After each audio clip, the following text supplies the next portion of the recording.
Esperamos que se encuentren muy bien. Hoy ya jueves, otra noche lluviosa. Pero bueno, es normal, ¿no? Y pues hoy haciendo como el análisis del clima, eh, pues está como en la normalidad, no está tan alterado por el cambio climático que uno pensaría. Pues creo que no hay un fenómeno de la niña pues en su máxima expresión. Entonces, pues vamos como ven en el clima. No hay tantas inundaciones al parecer en el país, al parecer, no, o por lo menos no lo notifican en medios de comunicación, y pues vamos bien. Entonces esperamos que todos estén muy bien. ¿Cuántas personas tenemos conectadas? Hasta el momento, profe, 24. 24. ¿Y la clase pasada cuántas se conectaron? Llegamos a 37. A 37, bueno, es un buen promedio. ¿Listo? Bueno, hoy vamos a seguir en el siguiente tema según, digamos, el orden que se encuentra en sus plataformas, y es la colonización. ¿Listo?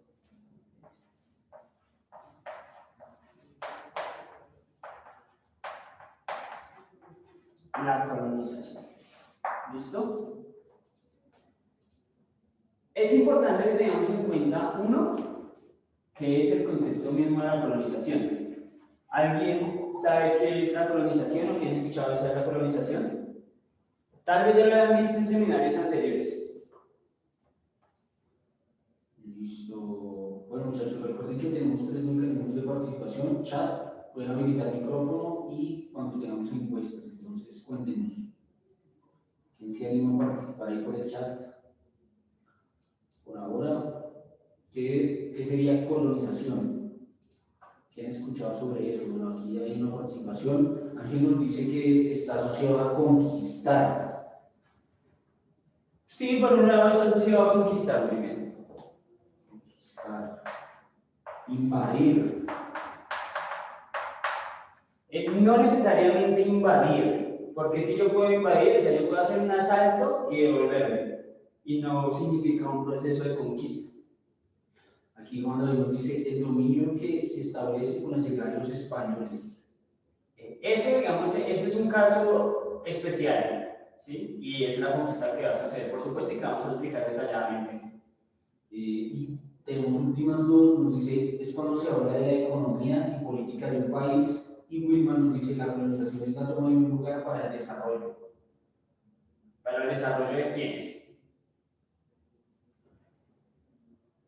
¿De quién es Wilman? Sí, pues porque un lugar para el desarrollo de... Sí, ¿de quiénes? Porque, bueno, si alguien va y conquista tu casa y empieza a edificarla, ¿de quién es ese desarrollo? ¿De que la conquistó o el dueño de la casa mismo? Listo, Wilman, ya te abrí el micrófono, cuéntanos.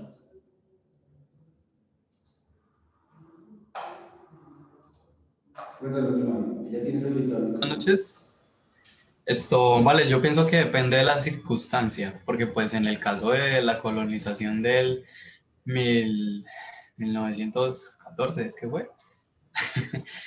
Bueno, no, qué pena, se me fueron las fechas, pero el caso es que depende, digamos, del propósito que vayan a colonizar, porque pues puede que sea para un beneficio de tanto el colonizador como el colonizado, o solo simplemente sea un beneficio de las personas que van a colonizar.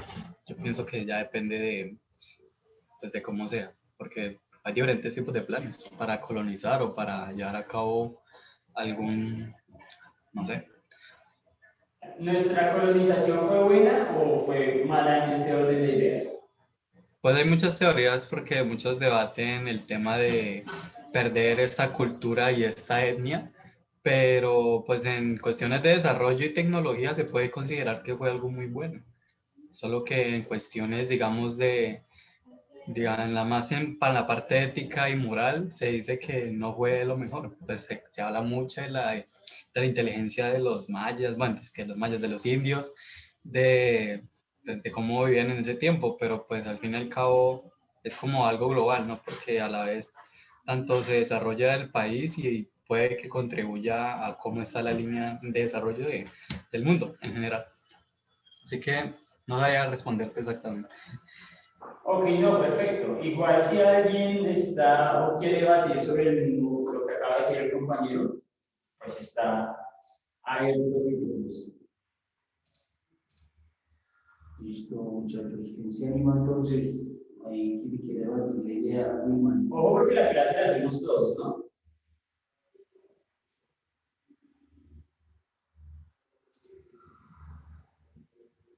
Por ahora nada, Listo. La colonización va a tener como característica la conquista, ¿cierto? Va a tener como otra característica fundamental, sería la imposición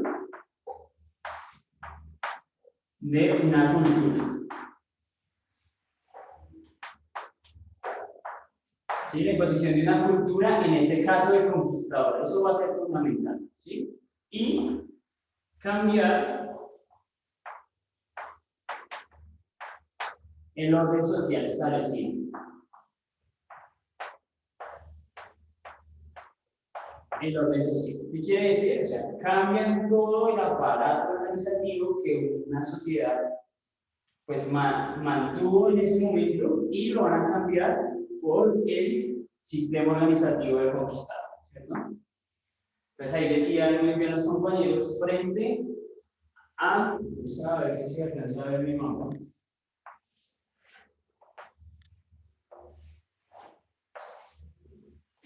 Si se alcanza a ver mi compañeros, por favor, que me ven. Sí, por sí. Ok. Y acá.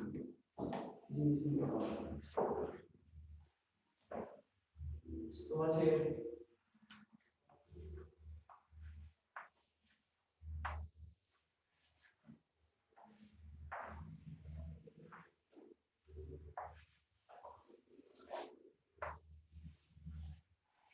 Listo. Ok, este es el mundo, un bello mapa del mundo.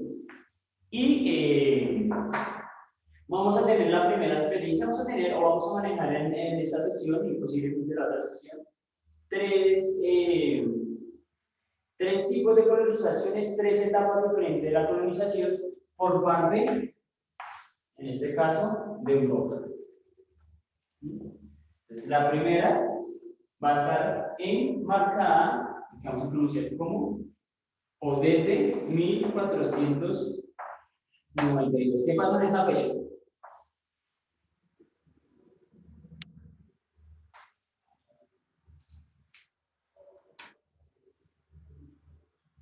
¿Qué dicen por ahí? 1492. Es más, les voy a poner el Descubrimiento de América, que decía Alejandro, y Kevin Dato nos dice la colonización de los españoles. Sí, yo creo que, bueno, hay que eso de reevaluar esa vaina del descubrimiento, porque tú no puedes descubrir algo que las personas ya sabían que existe, ¿sí? En este caso, los indígenas sabían que existía este terreno, ¿sí? Tal vez no lo dimensionaban en su totalidad, pero ellos sabían que existía, ¿sí? O les cambio, digamos que la posición histórica. ¿Qué pasa si un indígena hubiese llegado a Europa? ¿Él descubrió Europa? No, no porque los europeos ya saben que esa vaina existe. Entonces no es un descubrimiento, es un encuentro, partiendo de ahí, ¿no? Es 12 de octubre de 1900, el encuentro.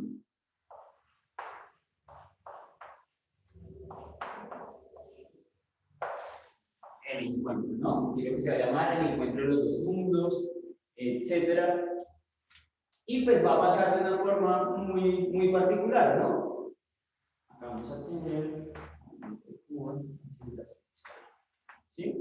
¿Qué va a pasar y por qué se va a llegar primero a este nuevo mundo? Que va a ser fundamental. Uno, pues va a haber un desarrollo importante en Portugal. Portugal, antes de 1492, es el país que más sabe de navegación, ¿sí? Es el as en términos de la navegabilidad. Y ellos empezaron buscar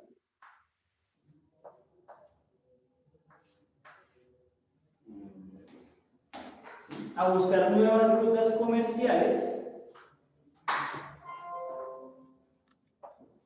porque va a pasar algo, y era lo que veníamos mencionando en la clase, la invasión de los turcos a Constantinopla, que me van a formar a mí el Imperio Turco Otomano. ¿Sí? Eso va a ser fundamental porque se va a cerrar el paso de comercialización de la ruta de seda que viene desde Mongolia y hace este ejercicio. ¿Listo? Esta va a ser conocida como la ruta de seda. Ahí es donde se comercializa gran parte de las especias, de la sal, de las telas que vienen desde la India, desde la China, desde Mongolia, precisamente para llevarlas a Europa y que en su mayoría lo compraban la nobleza de los reyes europeos. Cuando va a pasar el Imperio Turco, esto se va a cerrar como tal, ¿sí? Y lo único que tienen que hacer los europeos, por un lado, es buscar nuevas rutas comerciales porque les habían bloqueado esta. Los portugueses empiezan a hacer esto, ¿sí? Encuentran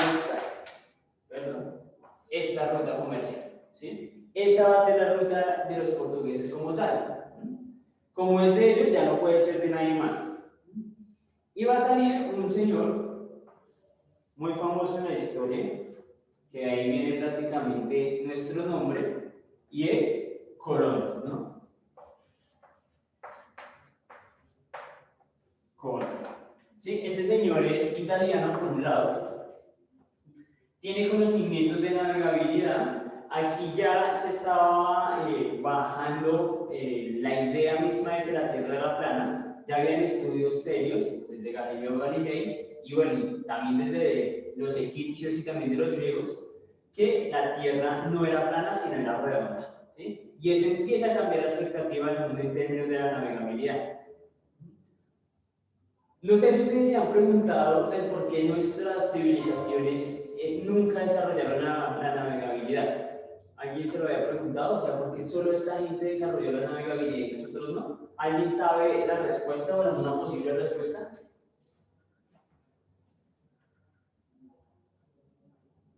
Antes de eso, profe, Alejandro nos dice que un comentario que nos hace, los indígenas no querían descubrir nada. De hecho, los españoles querían expandir su reino.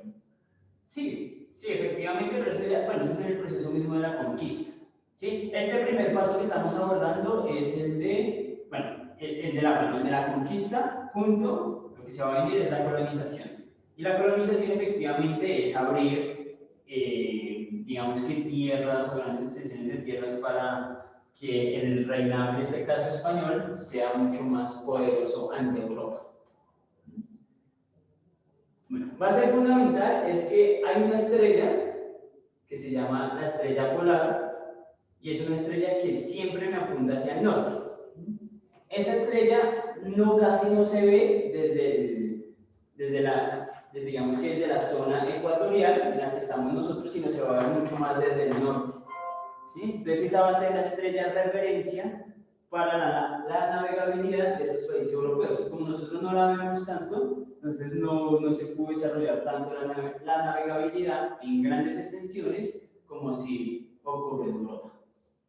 ¿Listo? Entonces va a salir ese señor Colón, él va a decir que hay una nueva propuesta, tiene una nueva propuesta en su concepción de que el mundo es redondo, y le va a proponer, por un lado, a los portugueses que él puede hallar una ruta dándole la vuelta al mundo, ¿sí? Para llegar a la India, por este lado. Los portugueses dicen, no, eso es imposible. ¿Sí? O sea, no se puede inventar cosas que nosotros no hemos dicho. Y recuerden que ellos son los pro en este caso en la materia de la navegabilidad. ¿Sí? Eso va a ser muy importante. Sin embargo, pues Colón sigue persistiendo y se va hacia España a hablar con los reyes. Y va a pasar algo muy fundamental en España, y es que España siempre ha estado dividida en términos de los reinados y nunca se ha podido unir, ¿sí? Hasta finales del siglo XV, precisamente, que se van a empezar a unificar matrimonios. El más claro, el más evidente es el de la reina primera de Castilla con Felipe de Aragón, ¿sí? Ahí son dos reinados, Aragón y Castilla. ¿Sí? Castilla, que va a ser lo que nosotros conocemos como Madrid, Aragón es un poco más hacia el oriente más o menos, por ponerlo en una cosa, y vamos a tener varios reinados, entre ellos el de Cataluña, que Cataluña hace parte, está acá, ¿sí? Y ellos son, en comparación con los otros reinados, este era el que más estaba desarrollado por estar junto al mar Mediterráneo. ¿Sí? Recuerden que esta es una zona de navegabilidad importante para el comercio. Y ellos fueron anexados a la fuerza, entre otras cosas. Bueno, también hay unos ejercicios de compactación matrimonial que los une a España, pero que siempre han tenido una disputa como pueblo distinta a los españoles. Es más, ellos tienen una lengua distinta, que es el catalán, y de por sí tienen una selección distinta, pero que no participan, digamos, en los grandes torneos de selecciones del mundo, sino que ellos juegan ya como España. pero hay un partido clásico dentro de España que va a ser España versus Cataluña. Y actualmente nosotros vamos a encontrar que hay unos roces políticos en que Cataluña se quiere separar de España, pues tratando de mantener su independencia, pero es muy difícil de lograrlo porque pues hay varios intereses políticos que se le impiden. ¿Listo? Entonces Colón va a ir hacia Castilla, precisamente. Esto va a ser muy importante porque, aunque Aragón y Isabel de Castilla son esposos, en la negociación del matrimonio, ahí no había amor ahí, o bueno, no sé si después tuvo el amor, pero lo principal era la negociación de la unificación de España con ese casamiento. La reina no dejaba de ser la reina de Castilla, ¿sí? Es decir, Felipe no era el rey de Castilla, él seguía siendo el rey de Aragón, por un lado. Y eso va a ser fundamental porque la reina va a tener un poder económico desde su reino para poder financiar proyectos, ¿sí? Entonces va a ir Colón, como buen machista, le va a decir primero a Felipe, mire, le tengo esa propuesta. Si Felipe le va a decir, no, no me interesa, y él va hacia Isabel, le monta la propuesta y ella dice, no, pues yo no le veo ningún problema, ¿sí? Además, como se estaban unificando, lo mejor que le podía pasar a España en este caso era encontrar una ruta propia para poder crecer económicamente en la misma del reinado. Eso va a ser fundamental, ¿sí? Entonces, Isabel, nosotros aquí, no sé si todos estamos viviendo en Bogotá o es igual que en de muchos lados de Colombia. Cuando uno va por la 26, en la calle El Dorado, vía el aeropuerto, hay un monumento entre Isabel y Cristóbal Colón que están parados uno frente al otro, que es más, hace poquito lo llenaron de pintura, pues tratando también de descolonizarnos en toda esa historia que pues hace parte de todo el desarrollo cultural después de América, pero que también pues nos lleva pues a una historia cruel y sangrienta, ¿no? Entonces, esa discusión o ese monumento que está entre ellos dos es la discusión misma de que Colón está presentando la propuesta a Isabel y Isabel va a decir que sí. ¿Listo? Entonces ahí ya sabemos esa linda historia que se va con 3 naves. ¿Cómo se llaman las 3 naves? Los ponen a disfrazarse hasta en quinto de primaria con esas 3 naves. ¿Cuáles son esas 3 naves? La Pinta, la Niña y la Santa María. No sé si Juan David, profe. Eso es, la Niña, la Pinta y la Santa María. Creo que eso no lo sabemos, pero sí, o sea, que no se sepa eso, creo que no pasó por la primaria hasta segundo, yo creo. Entonces, van a salir, él va a hacer esta ruta buscando la India precisamente.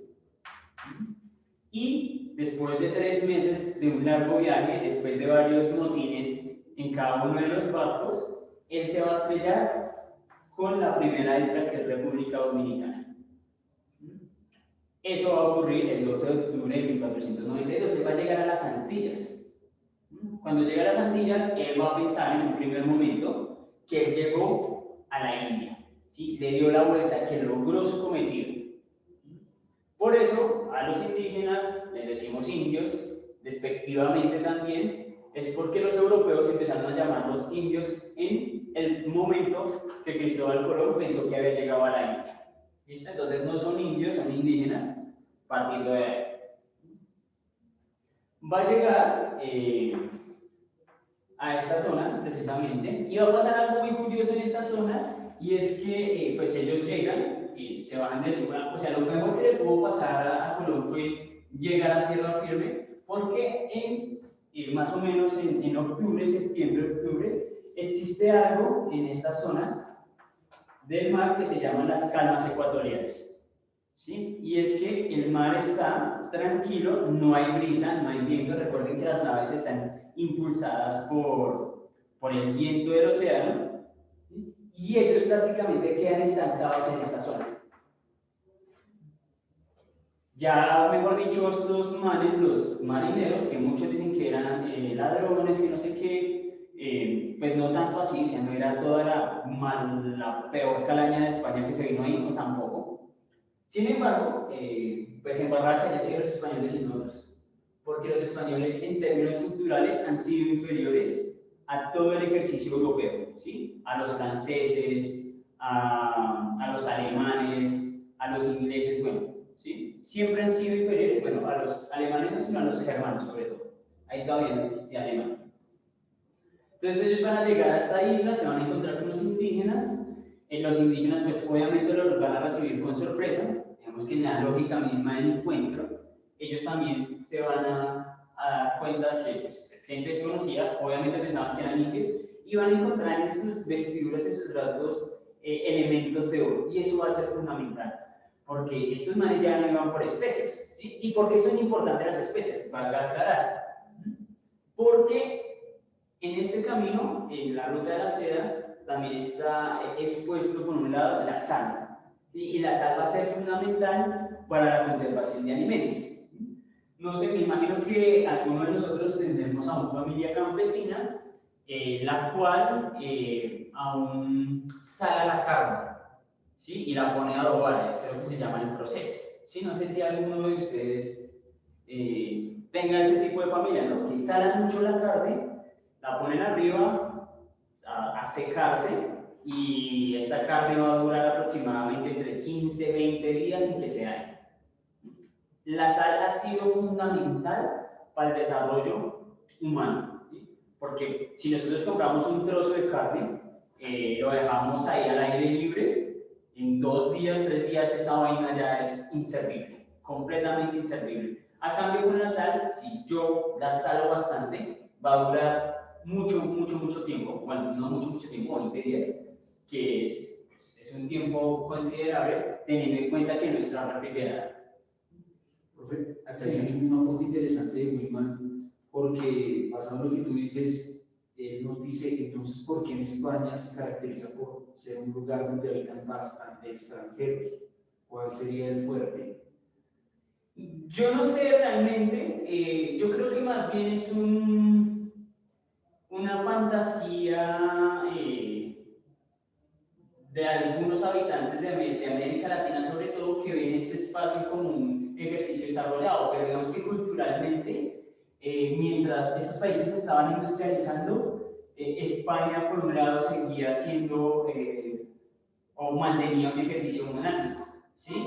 Que no se cuestionaba la iglesia. A cambio, ya los ingleses se cuestionaban la iglesia, los franceses se cuestionaban la iglesia y los españoles hacían dando muy derechito con las orientaciones de la iglesia, ¿sí? Y eso de cuestionarse la iglesia está dentro del desarrollo mismo del pensamiento humano, que me va a desarrollar por un lado más adelante la revolución industrial y por otro lado la revolución francesa, que van a cambiar el mundo, ¿sí? No existe, o aparte del encuentro de América, un elemento más importante que España ya desarrollaba a nivel internacional, ¿sí? Y esto fue, en términos concretos, un chiripazo, ¿sí? O sea, pudo haber sido Colón, o pudo haber sido un portugués, o pudo haber sido otra persona, ¿no? Es más, algunas informaciones adicionales dicen que ni siquiera fue Colón, sino que fueron los chinos por un lado, o que fueron los nórdicos por otro lado, que también tenían un ejercicio de desarrollo de navegabilidad bastante interesante, ¿sí? Y sobre todo porque ellos son los que descubren Islandia, ¿sí? De Islandia a Groenlandia, pues hay un camino considerable, pero pues, es prácticamente el mismo camino que se recorre, entonces uno dice, pues posiblemente. Profe, señor, yo quería aportar algo a la clase con respecto a lo que dices, y es que se dice que antes del descubrimiento o el encuentro, como tú planteas, de 1492, hay como cierta noción en nuestra cabeza de que Europa siempre ha sido como el centro, Sí. el centro como de la historia universal. Pero si uno, digamos, hace digamos, un análisis, uno se termina dando cuenta que es como una especie de mito que ellos mismos se contaron para poder crear como una suerte de centralidad dentro del poderío geopolítico del momento, porque digamos que digamos, hay civilizaciones que se dan, por ejemplo, en Grecia, ¿sí? En Asia, en América misma, en África también, pero entonces, ¿por qué esa centralidad, ¿sí? Porque si uno podría plantear de alguna manera que 1492 es como el mito que se creó para que España se estableciera como un imperio, y sin eso pues serían, incluso los europeos eran considerados como bárbaros para los asiáticos, para los orientales. Sí, que en términos concretos estaban más evolucionados en términos de la agricultura. Por ejemplo, a cambio ellos no tanto. Parte del ejercicio también del despliegue de la mentalidad en Europa, ¿sí? Que eso es reconocible, ¿no? Digamos que la razón que van a hacer desde el ejercicio kantiano, y de ahí la ciencia misma que me va a llevar a las ramas de la ciencia, entre ellas la historia. Y en la historia se va a ver una rama muy importante que va a intensificar a Europa como el elemento central del mundo, ¿sí? Y esa historia es la que se va a dar en el colegio, en todas las instituciones en América Latina, porque pues van a venir se me olvida esta congregación, los jesuitas, gracias, que van a implementar todo el modelo pues, educativo y pedagógico eurocéntrico de Europa hasta el día de hoy, o sea, no lo hemos superado. O sea, esto que estamos viendo hoy hace parte de ese ejercicio mismo pues de ver cosas europeas, porque muy poco vemos de nuestros ejercicios civilizatorios como son los incas por un lado y por acá los aztecas por el otro lado. ¿Sí? Es muy poco lo que se ve eso en el colegio. Ya vemos mucho Europa, pero es precisamente porque estamos influenciados de una manera académica impresionante por Europa. ¿Sí? Desde las universidades hasta el colegio aún está permeado ese ejercicio europeo de la academia, y por eso siguen siendo y por eso soñamos ir alguna vez a Europa. Bueno, particularmente yo sí quisiera ir a Europa. Sí, no he ido, pero sí me gustaría ir al mar Mediterráneo porque me encanta ese mar sobre lo que he leído. Profe, ahí también se puede, digamos, agrupar lo que nosotros, o sea, hay una cierta visión de la historia universal, ¿sí?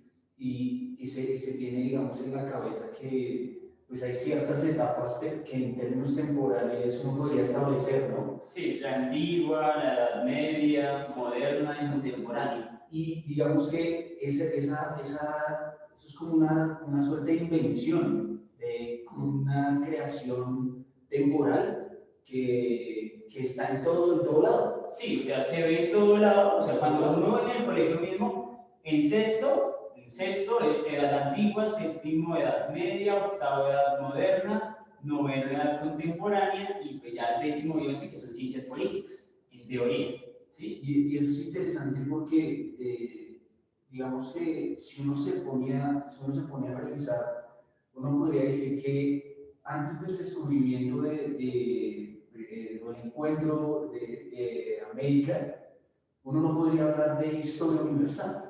Sí, no, era como raro hablar de eso, sino era como una especie de historias que todavía no han sido contadas, pero esa imparcialidad de reunir, por ejemplo, de crear el mito de que Grecia es como la madre de toda la civilización y de todo el desarrollo intelectual, sabiendo que incluso el propio Aristóteles estaba relacionado con una especie de híbrido entre el mundo el que veamos, el mundo israelí y el mundo griego. O sea, Aristóteles. Dos historias, ¿no? Una historia acá y la otra historia acá. Pero entonces dicen que es Grecia, sí. Después dicen romano, ¿sí? Romano, Edad Media, mundo cristiano, y por último, modernidad, España, sí. Y ya, o sea. Sí, lo que pasa es que también, o sea, la historia misma, o bueno, las ciencias que se van a crear dentro del ejercicio de la modernidad van a tener una estructura científica de la demostración. ¿Sí? Y la historia, que ya está revaluado en términos de los historiadores, tenía como principal objetivo la escritura. ¿Sí? Es más, antes hablábamos en ese ejercicio mismo temporal está la prehistoria, como dice prehistoria antes de la historia, no como así antes de la historia que había. No dice había historia, pero como así que antes. Y es porque en el ejercicio científico de los historiadores necesitaban la escritura como el elemento sustancial para la demostración del hecho histórico. ¿Sí? ¿Qué pasaba? Que muchas de estas culturas, muchas, no solamente en América, sino en Australia, en Asia, en algunas islas no tenían escritura, sino tenían oralidad. Y esa oralidad no era reconocida dentro del ejercicio mismo de lo científico. Pero si uno se pone a observar, pues hasta la Biblia es el elemento sustancial de la oralidad, porque uno lee la Biblia y son las historias, ¿sí? Historias que alguien le contó a alguien y que alguien las escribió, pero no hay nada científico que me diga que eso pasó, ¿sí? La Biblia es el elemento que me refuta, dentro de muchas cosas, la cientificidad de la historia. Y por eso mismo, como la modernidad va también a tener un impacto en términos de lo global, las ciencias van a ser un producto que se va a enmarcar para explicar las cosas. Entonces acá no podemos explicar el mundo desde lo cosmológico porque no hay nada escrito, no hay nada demostrable. Y por supuesto, pues ellos se van a llevar pues el crédito en todo y por eso van a instaurar la historia desde Europa y por eso lo periodizan desde ese tiempo. Sí, nosotros deberíamos periodizarlo de otro tiempo, ¿sí? O sea, antes de las culturas, ¿por qué no? Sí, eso es un trabajo que tienen que hacer los profesores de ciencias sociales y que hay muchos conscientes en el ejercicio. ¿Cuál es el problema? Que la prueba de Estado sigue preguntando eso. Sí, ese es el principal problema. Profe, y agregando a eso, digamos que la colonización como proceso geopolítico, ¿sí? Bueno, tal cual nosotros conocemos, trae tras de sí como la pérdida también de ciertas ideas de este tipo de pueblos. Sí, completamente. Y hay una idea interesante del mundo indígena que hasta ahorita se está recuperando, y es como esa cosmología distinta a la de Aristóteles. Ahí Aristóteles es como el fundador de la lógica moderna, es decir, de la lógica, sí, de la... Por lo menos la racionalidad en términos muy prácticos. Y digamos que Aristóteles plantea que todo lo que es no puedes no ser. Sí. Y, por ejemplo, en el mundo indígena hay una idea, hay como un concepto en Bolivia que han recuperado que se llama Sixi, que se escribe S-H-I, una coma arriba, y una X y una Y. Y ellos hablan de que las cosas pueden ser y ser al mismo tiempo. Entonces es como la recuperación de esa cosmología que de alguna manera la analítica, esa lógica formal impide ver. Sí, no, digamos que cosmológicamente América le puede ofrecer a uno tantas cosas para entender el mundo y Colombia es hermoso por eso, porque nosotros tenemos indígenas en el norte, indígenas en el sur, indígenas en el oriente, en el occidente, ¿sí? Y cada uno tiene de ellos una concepción distinta del mundo, pero sí hay algo similar en todas, ¿sí? Y es la protección de la naturaleza, ¿sí? Una conexión muy fuerte con la naturaleza, que a veces pues llevan historias completamente distintas, pero que está amarrado es en al cambio Europa no tiene esa conexión con la naturaleza, ¿sí? Y eso hace cambiar el mundo. Les hago una pregunta, ¿qué tipo, o sea, yo cómo me reconozco ante el mundo? ¿Cuál concepción yo tengo ante el mundo? ¿Una concepción indígena, una concepción europea? ¿Sí? Porque si soy de la ciudad, muy probablemente mi concepción del mundo sea europea, más que indígena. Y ni siquiera es como colombiana, no, eso es europeo, eso fue lo que nos trajeron en el ejercicio de la colonización, de cómo yo interpreto el mundo, de cómo yo veo el mundo, partiendo de ahí. ¿Listo? Por ese lado. No sé si hay cositas.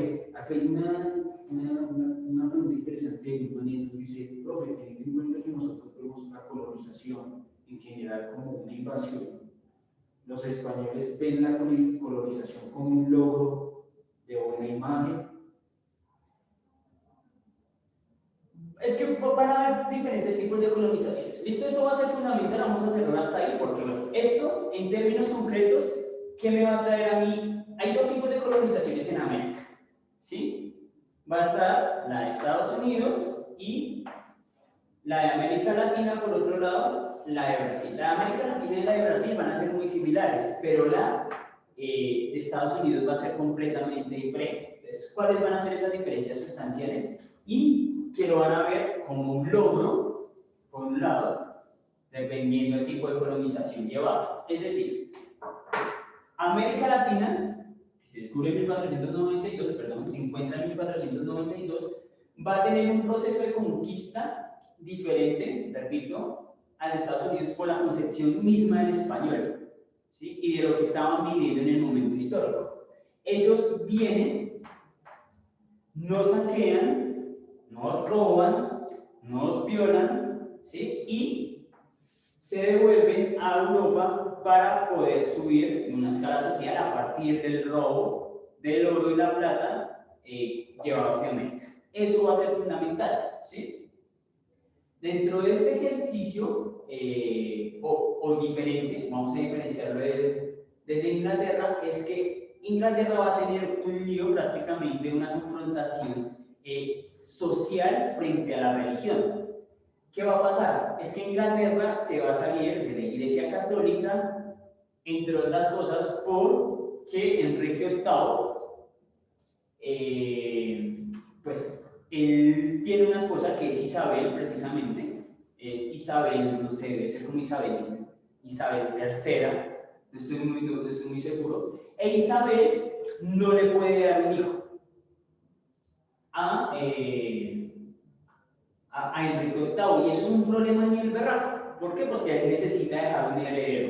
Si él no deja un heredero, pues políticamente está mal visto porque prácticamente le cuestionan su poder desde el ejercicio de la virilidad.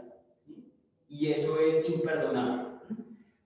¿Cómo esto va a ser otro matrimonio de carácter político? ¿Sí? Repito, ahí no había amor. Enrique VIII le va a decir al Papa que por favor divorcie, ¿sí? Y el Papa le va a decir, no, hermano, usted no se puede divorciar porque es que acá hay dos reinos, ¿sí? Isabel, que también trae el ejercicio español, va a decir, no, ustedes no se pueden separar. Entonces Enrique VIII le va a decir, ah, bueno, si usted no me separa, pues yo me salgo de la iglesia, ¿sí? Entonces, cuando él se sale de la iglesia, manda a decapitar a su esposa Isabel, se va a casar por allá con una bolena, entre otras cosas, y ese episodio, digamos que es hasta medio romántico, medio de discusión de parejas, va a ser fundamental porque Inglaterra se va a salir de la Iglesia Católica, ya no va a tener el apoyo de la Iglesia Católica, y lo que va a hacer Enrique VIII y sus antecesores es fundar la Iglesia Anglicana, ¿sí? Es una iglesia distinta, que se piensa a Dios distinto y no tiene nada que ver con la iglesia. Por otro lado, me va a estallar en Italia y prácticamente en toda Europa algo que se va a llamar el protestantismo, ¿sí? Y es una corriente de pensamiento religioso que está en contra de la administración de la iglesia. Y eso va a surgir porque la iglesia va a empezar a hacer el negocio del siglo, ¿no? O sea, el negocio del siglo, yo creo que no va a haber mejor negocio que ese. Y es que los pecados ya no se pagan con rezos, ni Ave María, ni Padre Nuestro, ni todo ese tipo de cosas, ni latigazos, sino con dinero. Y eso es un negocio porque ¿qué católico no peca? ¿Sí? Todos los católicos pecan. ¿Sí? O sea, él va a la iglesia y sale y busca como pecar, porque él sabe que dentro, si él va a la iglesia, su alma en teoría se está salvando, ¿sí? Pero todo católico peca. Y introducen la maldad. Sí, no, es increíble. Malo, el ser humano es malo por naturaleza, Sí. decía el Diego. Y el católico, sí, entonces imagínense que a Andrés, por ejemplo, le guste a la mujer del prójimo, ¿sí? Que están dentro de los mandamientos, entonces él va y le dice al cura, al sacerdote, a lo que sea, no, he pecado porque pues miré a la mujer del prójimo, y pues la mujer del prójimo también me picó el ojo y he pecado, ¿sí? Entonces el sacerdote le va a decir pues mire, hijo, su pecado vale 30.000 pesos. Entonces, pues, Andrés saca sus 30.000 y queda condonado de su pecado. ¿Sí? Entonces, eso es un negocio tanto para la iglesia, tanto para el pecador por un lado, porque si Andrés quiere seguir mirando a la mujer del prójimo, pues primero se mira al bolsillo, mira si tiene 30.000 y va y ojea a la mujer del prójimo. ¿Sí? Entonces, no pierde por ningún lado, es un negocio redondo. ¿Sí? Eso entre otras cosas, ¿no? Pues porque el negocio era mucho más grande, ya que pues, vendían hasta indulgencias, vendían VIP para el purgatorio, ¿sí? Donde supuestamente uno llega y está, creo que San José, si no estoy mal, y le dice usted se portó bien o se portó mal. Entonces la iglesia a usted le daba un papelito diciéndole, mire, él se portó muy bien, supuestamente uno iba y lo presentaba. ¿Sí? Y la gente pagaba por eso. Entonces ese era un negociazo, ¿sí? Y muchas personas, entre ellos, pues dos van a ser fundamentales, que va a ser Calvino y Martín Lutero, que van a decir, no, esto no tiene sentido, o sea, Dios no va a decir paguen por sus pecados, ¿sí? Y además había un argumento muy fuerte, y es que para vender, digamos que los pasos para llegar directamente al purgatorio, se decía que el Papa en ese momento, él tenía una relación directa con el purgatorio, ¿sí? Entonces decían los monjes, pues, o sea, si él tiene una relación directa con el purgatorio, pues que hable con San José y que perdone a las personas que han pecado, ¿sí? No que les cobre. Entonces, eso va a empezar a indignar a la gente. Inglaterra va a empezar a tomar mucha fuerza protestante, pero va a tener una confrontación muy fuerte con los católicos. ¿Qué van a hacer estas personas o los protestantes? Van a empezar un proceso de migración a América, o bueno, en este caso, a Estados Unidos, que van a fundar a mí las colonias que están en la costa oriental de Estados Unidos, ¿no? Como Nueva York, New Jersey. ¿Qué van a hacer? Ellos van a ser pueblos grandes en Inglaterra y que los van a renombrar, ¿no? Los nuevos, ¿sí? El nuevo Nueva York, el nuevo Jersey, entre otros. Y ellos, al contrario de los españoles, en su ejercicio de colonización, ellos vienen y se quedan, ¿sí? Ellos no vienen y se van. Ahora bien, cuando ellos vienen viajando, ellos viajan con familia. Entonces viene la esposa, viene el hijo, viene una interpretación religiosa distinta, donde la familia es fundamental. Bueno, también en la religión católica también es fundamental, pero repito, el católico es pecador prácticamente por naturaleza. Entonces ellos van a llegar, son 3 viajes, son 3 meses de viaje, donde usted puede solucionar con su esposa pues todos sus deseos carnales, por llamarlo de alguna forma. A cambio, España, por un lado, solo viajaban marineros. Entonces usted 3 meses, solo hombres, llega acá a América, a indígenas guapas, semidesnudas o desnudas, y usted pues trata de desfogarse de alguna u otra manera. ¿Y cómo lo van a hacer? A través del ejercicio mismo de la violencia, ¿sí? De la violación a las mujeres. Y acá se me va a generar un proceso de mestizaje, ¿sí? En Estados Unidos el proceso de mestizaje fue menor. Señor. Profe, es que aquí hay un comentario interesante de Whitman que dice un poco la contradicción de pues, esta idea del cristianismo, ¿no? Que plantea como la idea de intercambio de dinero por el pecado. Es como un intercambio ahí con el infierno, ¿no? Con la maldad. Y nos dice aquí que, profe, una vez vi un señor que decía que si uno no daba más de 100.000 mensuales se iba al infierno. No, hágame el favor. Decía eso el señor, no, pobre señor teniendo que reventar todos los días de un lado para otro para levantarse los 100.000. ¿Sí? ¿No? Y eso es ser una muy mala persona. ¿Sí? Porque dice, no, yo tengo que levantarme como sea para poder ir al paraíso. No, pues uno no tiene que comprar el paraíso con dinero. Eso no, o sea, yo creo que Cristo, si existió y si creemos en él, pues nunca pues, dijo eso, ¿no? Creo, ¿no? O sea, es más, independientemente de que Cristo haya existido o no, si hay algo relevante es la idea que se manejó sobre la figura de él y es el amor al prójimo, ¿sí? De amar realmente al prójimo, ¿sí? No hacerle daño, y eso es revolucionario para su época. completamente revolucionario, porque recuerden que cuando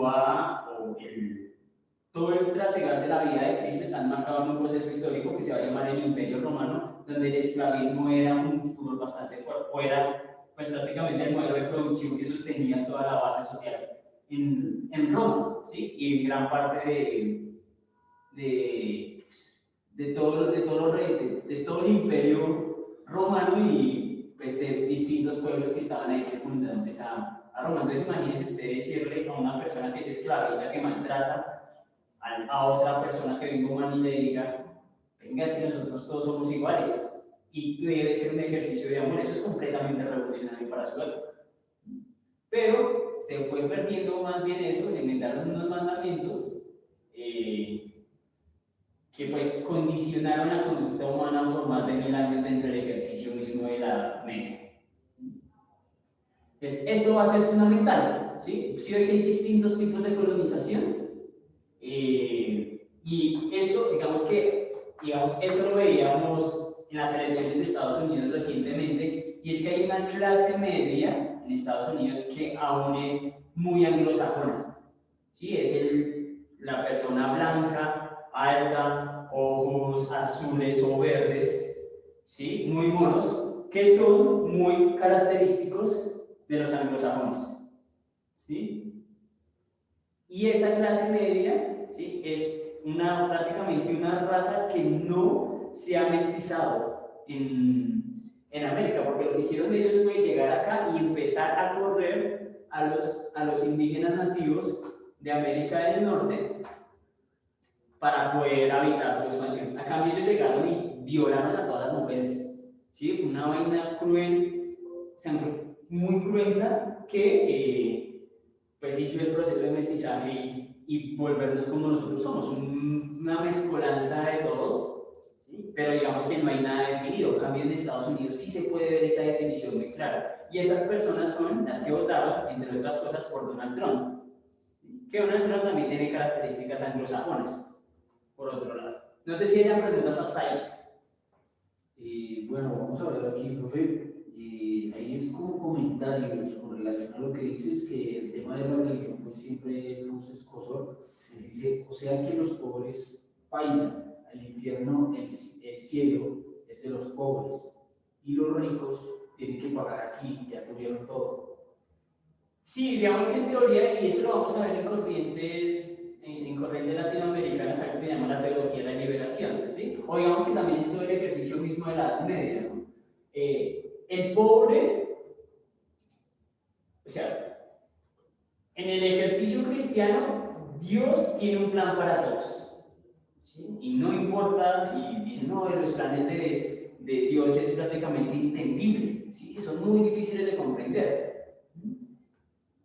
Y no importa que usted sea pobre acá, o sea, lo que importa es que usted se porte bien para que usted pueda llegar al paraíso. Usted llega al paraíso con el rico que se portó bien, y allá van a ser iguales. O sea, no importa su condición social, no importa si se le mueren sus hijos por enfermedades curables, no importa que usted esté en medio de una guerra, no importa que usted esté en medio de condiciones precarias, lo importante es que usted sea buena persona y suba al paraíso. ¿Sí? Eso va a condicionar mucho a las personas, muchísimo a las personas, hasta el momento, digamos que esas son herencias coloniales precisamente que nosotros tenemos aún en nuestro diario vivir.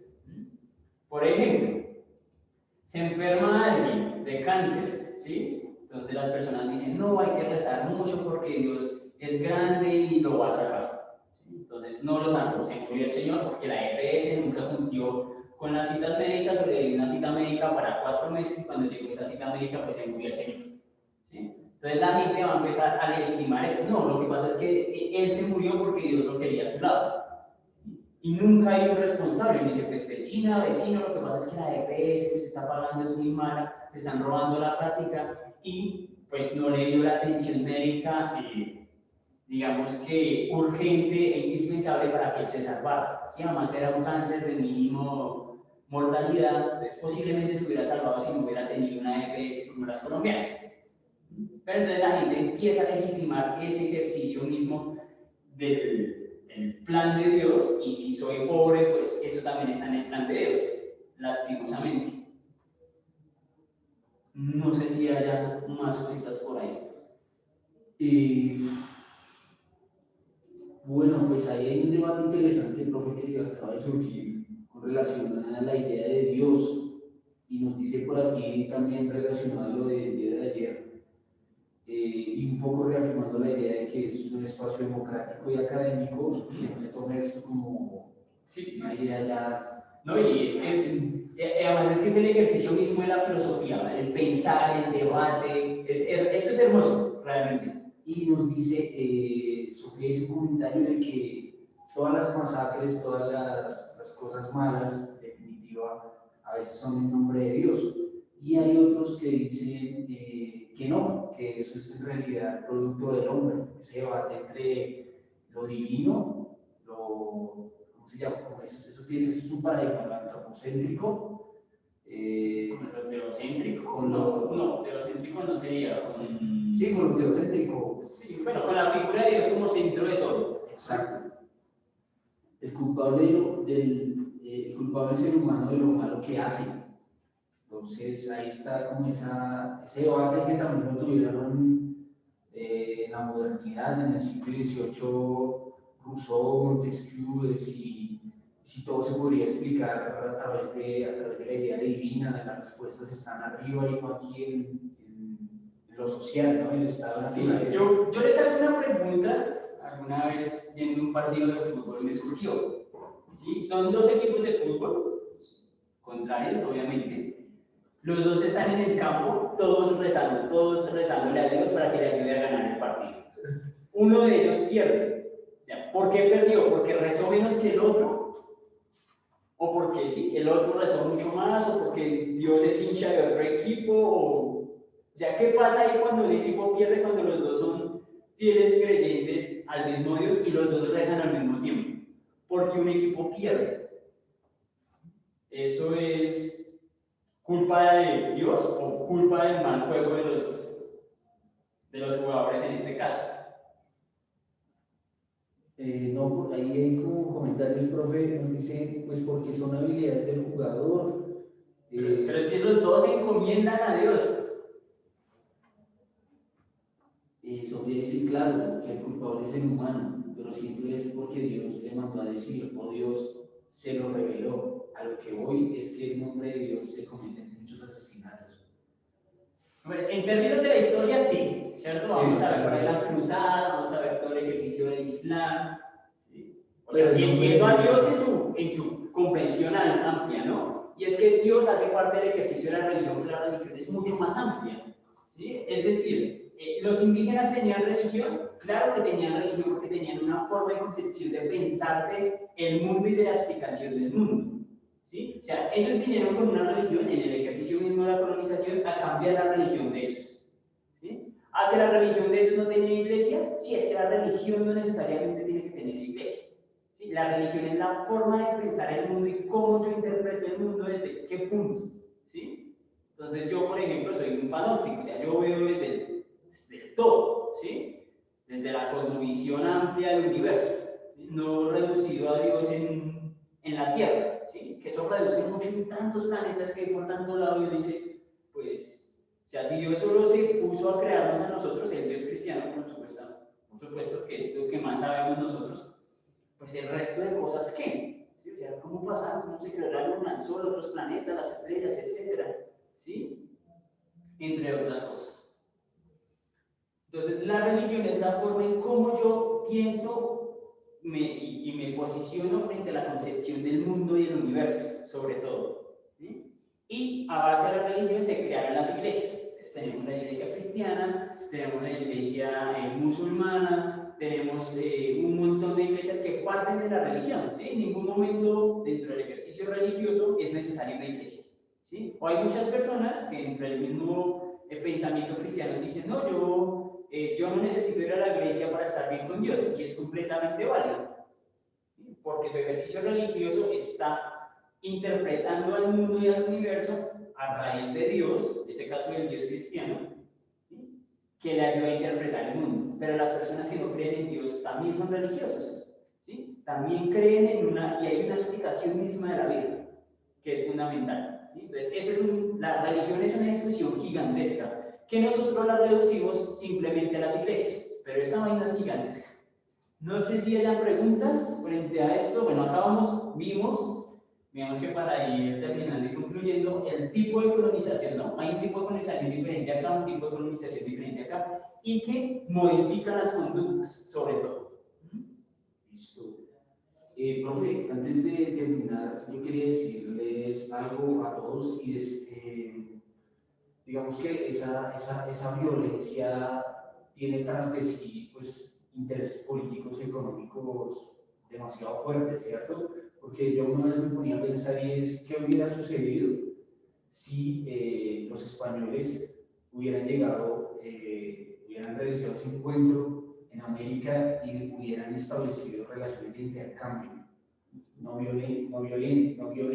violentas, ¿sí? Entonces era de suponer, por ejemplo, que en la subjetividad española, obviamente eso es ingenuo pensarlo, pero ¿qué hubiera sucedido si eso hubiera pasado? O sea, que ellos no vinieran de manera violenta, hubieran violado, hubieran invadido, hubieran destruido todas las instituciones indígenas, si no hubieran dicho, por ejemplo, no, nosotros vamos a explotar las minas de plata, pero vamos a realizar un intercambio, podría ser un intercambio económico.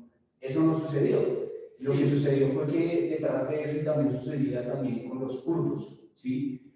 Los franceses dijeron, no, nosotros tenemos que destruir literalmente a ese pueblo y volverlo a nombrar. O sea, los tenemos que volver a nombrar. ¿Por qué? Porque si no, ellos van a volver a renacer, si van a creer en ese mito fundacional de mi Jerusalén, que es lo que está sucediendo ahora, ¿no? Y se van a volver a recomponer como comunidad. Y es lo que está, digamos, lo que sucedió del indígena, como que no perdió eso, pero aún así la destrucción de todas las instituciones pedagógicas, comunitarias, ayudaron a que esos pueblos se identificaran con instituciones que no le pertenecen, que es lo que nos sucede ahora. Democracia, y bueno, en Palestina, por ejemplo, con los kurdos, cuando los franceses llegaron a los pueblos árabes, ellos llamaron a ese pueblo Filistea, o sea, le cambiaron el nombre. Ajá. Pero era como un símbolo de derrota, era como para que ellos se sintieran demasiado creídos. Sí, que es historia bíblica, ¿no? De los filisteos. Y dejaran de considerarse Palestina. Sí, y esa forma de nombrarle como, no, ustedes ahora son indígenas y no, nosotros no vamos a reconocer su dialecto. Entonces es muy... Sí. Bueno, parte del ejercicio de superioridad dentro del ejercicio religioso cristiano y más adelante dentro del ejercicio de la modernidad. Es decir, dentro del ejercicio religioso, el hombre está hecho y semejanza a Dios. ¿Sí? O sea, Dios es igual a nosotros, de alguna u otra manera, ¿no? Por ahí la gente se lo imagina barbudito, todo guapo, etc. Y eso hace que nosotros tengamos una superioridad frente a la naturaleza y frente a los animales, partiendo de ahí, ¿sí? Entonces, cuando ellos llegan, la relación sigue siendo la misma, son superiores, nosotros somos superiores, ¿sí? Y más adelante se va a agudizar eso con el ejercicio de la modernidad, ya no en el teocentrismo, sino en el antropocentrismo, que agudiza eso ya no en el ejercicio religioso, sino en el ejercicio racional. Pero sigue siendo una concepción de superioridad frente a los otros, ¿sí? Frente a los demás, frente a África, frente a Asia, frente a América, en su generalidad. Y bueno. Bueno, muchachos, pues otro tema interesante, colonización. Mañana continuaremos con el tema, profe. Sí, yo creo que vamos a hacer unas puntaditas muy claves para frente a África, que es otro momento histórico que me va a abrir prácticamente la Primera Guerra Mundial, y unos procesos de colonialismo e imperialismo en Asia. Ok, y hay una pregunta que queda para mañana, profe, para que podamos relacionarla con el tema. Y nos dice Adriana, profe, ¿qué lugar podríamos darle a la fe en medio de esta conversación relacionada con la religión? es lo mismo religión que fe. Entonces, bueno, Sí, porque es la creencia, la fe es la creencia a lo que ustedes quieran, pero es el creer. listo. Entonces, profe, la hoja de ruta. La hoja de ruta ya se la envié a Nicolás. Nicolás. Sí. Y no sé si Nicolás te la envió a ti, pero ya está, lista. Son 9 punticos, muy sencillitos, apenas para terminar año escolar. Listo, muchachos. Entonces, bueno, rápidamente vamos a terminar la tutoría del día de hoy, por favor, que está muy interesante sobre el tema de la colonización.